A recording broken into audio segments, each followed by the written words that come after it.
हाँ, तो अगर आप लोगों का वो सब चीज़ हो गया, जितना तक भेजे, थोड़ा बहुत आपको आइडिया हो गया होगा कि लाइक डेटा कैसे डिस्ट्रीब्यूटेड होता है। बहुत तरह का डिस्ट्रीब्यूशन है, जैसे नॉर्मल गॉसियन हो गया, की स्क्वायर हो गया, टी स्टूडेंट्स टी हो गया।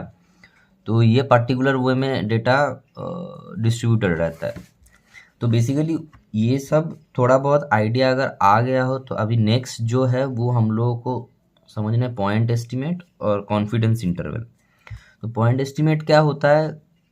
तो फॉर एग्जांपल एक ओवरऑल पॉपुलेशन रहता है। सपोज अब इलेक्शन सोच लो, जब इलेक्शन होता है, इलेक्शन के बाद में न्यूज़ चैनल्स जाता है, जाके एक सैंपल पॉपुलेशन को पूछता है किसको वोट दियो। मतलब जो एग्जिट पोल निकलता है इलेक्शन का, वो कैसे फॉर्म होता है? सपोज अगर 10,000 लोग वोट दिया है, तो 10,000 लोगों को जाके तो पूछना पॉसिबल नहीं है किसको वोट दियो।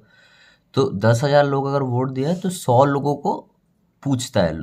न्यूज़ एक एक न्यूज़ चैनल जाएगा, 100 लोगों को पूछेगा कि किसको वोट दियो, और 100 लोग जो बोलेगा उस हिसाब से वो लोग एक एग्जिट पोल बनाए कि ये 100 लोग जो बोल रहा है वो, उसमें से ये समझ में आ रहा है कि ये पार्टी जीतेगा। तो उसका एक उसको उसका एक एग्जिट पोल बनाता है। तो ये 100,000 लोगों में से 10,000 लोगों में से 100 लोग जो लिया, इसको सैंपल बोला जाता है, और 10,000 लोगों को पॉपुलेशन बोला जाता है। तो बेसिकली अभी क्या होता है कि जो एस्टिमेट्स है, जो पॉइंट एस्टिमेट्स है, वो these point estimates are statistics of samples. मतलब अब स्टैटिस्टिक्स ऑफ सैंपल्स मतलब स्टैटिस्टिक्स मतलब कुछ भी हो सकता है। मीन हो सकता है, वेरिएंस हो सकता है, स्टैंडर्ड डिविएशन हो सकता है। ये पर्टिकुलर टर्म्स को हम लोग स्टैटिस्टिक्स बोलते हैं। तो उस हिसाब से जो पॉइंट एस्टिमेट्स है, सैंपल मीन एक पॉइंट एस्टिमेट हो गया, सैंपल वेरिएंस एक पॉइंट एस्टिमेट हो गया। पॉइंट एस्टिमेट क्यों बोल रहे हैं? क्योंकि वो सैंपल अब उठाए, 10,000 लोग था, 100 लोग लिए, 100 लोगों का आप पर्टिकुलर जो भी वैल्यू 100 लोग बोला है, वो वैल्यू ऐड करके डिवाइडेड बाई 100 करके इक्वल टू सैंपल मीन निकाली। ये एक फिक्स्ड वैल्यू है, तो इसको बोला जाता है सैंपल मीन वैल्यू। तो ये सैंपल मीन हो गया। तो अभी ये जो आप सैंपल के ऊपर मीन कर रहे हो, इसको एक्सपेक्टेशन बोला जाता है। तो मतलब आप sample mean equal to expectation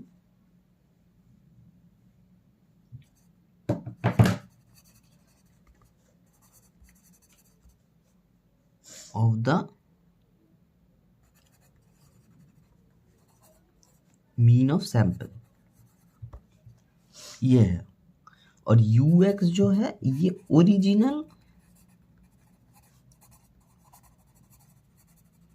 population का जो मीन है, 10,000 लोगों का जो मीन है, वो यूएक्स है।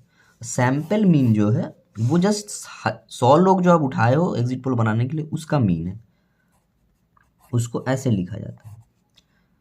तो अगर आप ये जो सैंपल उठा रहे हो, ये अगर आप ऐसा उठा रहे हो कि आप एग्जैक्टली सपोज 10 बूढ़ा लोग उठाए, 10 फीमेल उठाए, 10 बच्चा लोग उठाए, 10, मतलब आप अगर बायस्ड ना होके उठा रहे हो, मतलब आप अगर 100 में से 90 लोग बूढ़ा उठा लिए, तो ऑब्वियसली वो लोग पर्टिकुलरली एक पार्टी को वोट कर रहा होगा, वो पार्टी के बारे में ही बताएगा। तो आपका सैंपल अनबायस्ड होना चाहिए, बायस्ड नहीं होना चाहिए। अगर सैंपल अनबायस्ड है, तो आपका जो सैंपल मीन निकलेगा, 100 लोगों का जो मीन निकलेगा, वही equal to the original population होना चाहिए, इक्वल होगा। तो अगर ये है कि सैंपल का जो स्टैटिस्टिक्स है, वो मेरा ओरिजिनल का वैल्यू इक्वल हो, तो उसको हम बोल सकते हैं अनबायस्डनेस। ठीक है। अभी ये जो सैंपल मीन है, ये एक एस्टिमेटर है। सैंपल मीन है मतलब सैंपल मीन जो ये जो वैल्यू है, ये आपका क्या है, इन 1/n summation I equal to 1 to n X I. ये मीन का वो है, मतलब 1 + 2 + 3 + divided by n। Plus n तक, ये तो पता है हमको, हम लोगों को बचपन से पढ़ा है।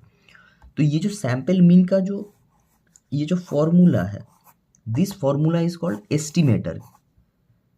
तो ऐसे अब सैम्पल वेरिएंस का फॉर्मूला हो सकता है, सैम्पल स्टैंडर्ड डिविएशन का फॉर्मूला होगा। ये सब फॉर्मूला को ही हम लोग एस्टिमेटर्स बोल रहे हैं, क्यों? Because these are estimating a particular point estimate. तो सैम्पल मीन मेरा पॉइंट एस्टिमेट हो गया, मतलब सैम्पल मीन का जो वैल्यू है, सैम्पल मीन अगर सपोज आपका 1.75 आया, this is the point estimate,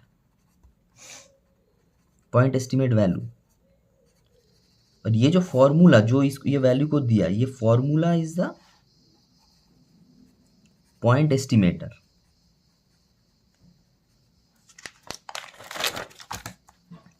तो बेसिकली आप जब पॉइंट एस्टिमेट्स निकाल रहे हो, मतलब आप सैम्पल मीन निकाल रहे हो, sample variance, sample standard deviation निकाल रहे हो, तो आप पर्टिकुलरली एक फॉर्मूला लगाते हो। For sample mean there will be a formula, for sample variance there will be a formula, for sample standard deviation there will be a formula. And जो value आपको आता है वो आपका पॉइंट एस्टिमेट्स होता है। ये है अभी ये जो एस्टिमेटर है, मतलब ये जो 1/n, ये सैम्पल मीन का फॉर्मूला है। हम लोग सैम्पल मीन लेके बात करते हैं। तो ये जो मेरा एस्टिमेटर है सैम्पल मीन, इसका प्रॉपर्टीज है, इसका दो प्रॉपर्टीज होता है। एक होता है अनबायस्ड एस्टिमेटर, अनबायस्ड होना चाहिए, और हो सकता है और कॉन्सिस्टेंट होना चाहिए। अनबायस्ड क्यों है, अभी हम समझाएं आपको कि अनबायस्ड इसीलिए होना चाहिए कि जो सैंपल हम उठा रहे हैं, जो 10,000 लोग वोट किया, 100 लोगों को उठाया, 100 लोग शुड नॉट बी बायस्ड। ऐसा नहीं कि आप ऐसा एरिया पे जाके उठा रहे हो जहाँ पे सब बुढ़ा लोग हैं, तो आपका जो सैंपल का मीन आएगा वो ओरिजिनल मीन से ऑब्वियसली डिफर करेगा। तो आपका जो सैंपल आप उठा रहे हो वो बुढ़ा होना चाहिए 10, फीमेल होना चाहिए 10, यूथ होना चाहिए 10, एंड सो ऑन, ताकि आपका सैंपल का जो एस्टिमेट आए, मतलब जो सैंपल एस्टिमेट है, पॉइंट एस्टिमेट सैंपल के ऊपर जो आए, वो ओरिजिनल और सैंपल सेम हो। ये तो एग्जिट पोल आप जो निकालोगे वही, आप जब ओरिजिनल रिजल्ट निकलेगा वोट का, इलेक्शन का, तो सेम हो जाएगा। इसलिए इसको अनबायस्ड होना बहुत ज़रूरी है, जो भी पॉइंट एस्टिमेट आपका है। सेकंड ये है कि कॉन्सिस्टेंस। कॉन्सिस्टेंस मतलब क्या? कॉन्सिस्टेंस मतलब ये बोला जा रहा है कि अच्छा, इधर अनबायस्ड एस्टिमेटर का दो चीज़ होना चाहिए।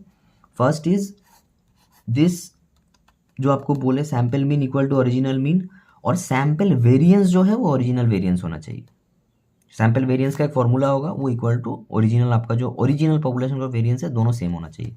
तो फिर वो एस्टिमेटर को, अगर सैंपल मीन आपका एस्टिमेटर था तो वो सैंपल मीन हो जाएगा अनबायस्ड। अगर सैंपल स्टैंडर्ड डिविएशन अगर आप देख रहे हो तो वो हो जाएगा अनबायस्ड। मतलब बेसिकली जो भी एस्टिमेटर लेकर आप काम कर रहे हो, वो एस्टिमेटर का जो सैंपल मीन है और सैंपल वेरिएंस है वो इक्वल होना चाहिए। इसके लिए कंसिस्टेंसी क्या बोल रहा है? कंसिस्टेंसी ये बोल रहा है कि जब व्हेनेवर द सैंपल फ्रीक्वेंसी, मतलब आप 100 लोग जो ले रहे थे 10,000 में, अगर एक 10 लाख लोग हैं, आप 100 लोग लिए थे, वो 100 लोगों का जो वैल्यू आया था, वो फॉर्मूला को आप लिमिट टेंड्स टू इन्फिनिट कर दो। Like if the sample have the frequency of 100 people, then it, suppose I increase that to 10,000 people और इनफाइनाइट, जो जितना सैंपल का वैल्यू बढ़ता रहेगा उतना मेरा जो सैंपल का जो सैंपल मीन आया था सपोज, तो वो sample mean will start approaching the original mean when n tends to infinity, n is the number of people, ये वाला n है, when n tends to infinity, then आपका जो सैंपल मीन है वो ओरिजिनल मीन के साथ इक्वल हो जाएगा। ये है, अगर ऐसा होता है तो इसको बोला जाता है कॉन्सिस्टेंट एस्टिमेटर। तो एस्टिमेट का, पॉइंट एस्टिमेट का दो प्रॉपर्टी, एक अनबायस्डनेस, एक कंसिस्टेंसी।